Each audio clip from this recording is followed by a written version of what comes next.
அண்மை செய்தியை பார்க்கிறோம். திமுக கூட்டணியில் காங்கிரசிற்கு 10 தொகுதிகளுக்கான உத்தேசல் பட்டியலானது வெளியிடப்பட்டுள்ளது. விவரங்களை செய்தியாளர் செலினா வழங்க கேட்கலாம். செலினா, இந்த உத்தேச பட்டியல் வெளியிடப்பட்டிருக்கிறது, இது குறித்த விவரங்களை பதிவு பண்ணுங்க. திமுக கூட்டணியில் காங்கிரஸ் கட்சிக்கு ஏற்கனவே 10 இடங்கள் என்பது வழங்கப்பட்டிருக்கிறது. குறிப்பாக தமிழகத்தில் 9 இடங்கள் மற்றும் புதுவை ஆகிய இடங்கள் ஒதுக்கீடு செய்யப்பட்டு முதலமைச்சர் மு க ஸ்டாலின் தலைமையிலும் அதே போல தமிழ்நாடு காங்கிரஸ் கமிட்டி தலைவர் கே செல்லப்பிறந்தகை தலைமையிலும் கையெழுத்து ஒப்பந்தம் என்பது ஆகியிருந்தது.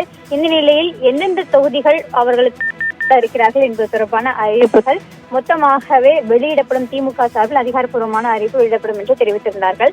அதன்படி தற்பொழுது உத்தேச பட்டியல் என்பது திமுக சார்பில் அதை தெரிவித்திருக்கிறார்கள். குறிப்பாக கடந்த முறை நாடாளுமன்ற தேர்தலிலும் குறிப்பாக 10 தொகுதிகளில் போட்டியிட்டு 9 தொகுதிகளில் காங்கிரஸ் கட்சி வெற்றி பெற்றிருந்தது.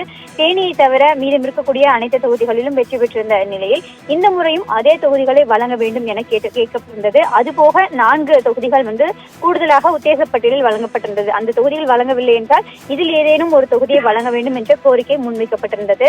கடந்த நாடாளுமன்ற தேர்தலை பொறுத்தவரையிலும் கன்னியாகுமரி, விருதுநகர், திருச்சி, சிவகங்கை, கிருஷ்ணகிரி, ஆரணி, திருவள்ளூர், கரூர், தேனி மற்றும் புதுவை ஆகிய 10 இடங்களில் போட்டியிட்டிருந்தது.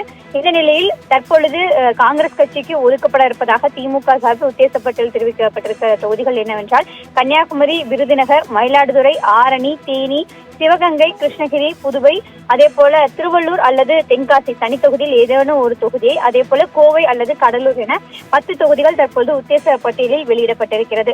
கடந்த முறை திருச்சியில் காங்கிரஸ் சார்பாக போட்டியிட்டிருந்த நிலையில் இந்த முறை அந்த தொகுதியை மதிமுக சார்பில் கேட்கப்பட்டு வருகிறார்கள். துரை வைகோவை திருச்சியில் நீக்க வைப்பதற்காக திருச்சி தொகுதி வேண்டும் என்ற கோரிக்கை முன்வைக்கப்பட்டு வருகிறது.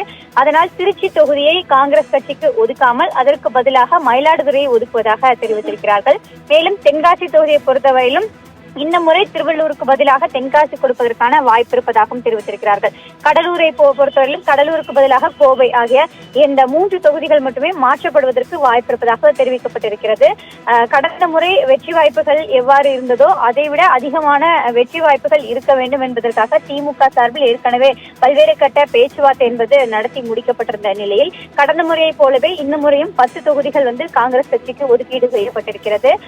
அந்த திமுகவிற்கு வழங்குவதற்காக கோரிக்கை மனுவில் வந்திருந்த கட்சிகளையும் கூட காங்கிரஸ் கட்சியின் சார்பாக கேட்கப்பட்டிருந்த நிலையில் அவர்களுக்கு அந்த தொகுதி வழங்கப்பட இருப்பதாகவும் தகவல் வெளியாகி இருக்கிறது.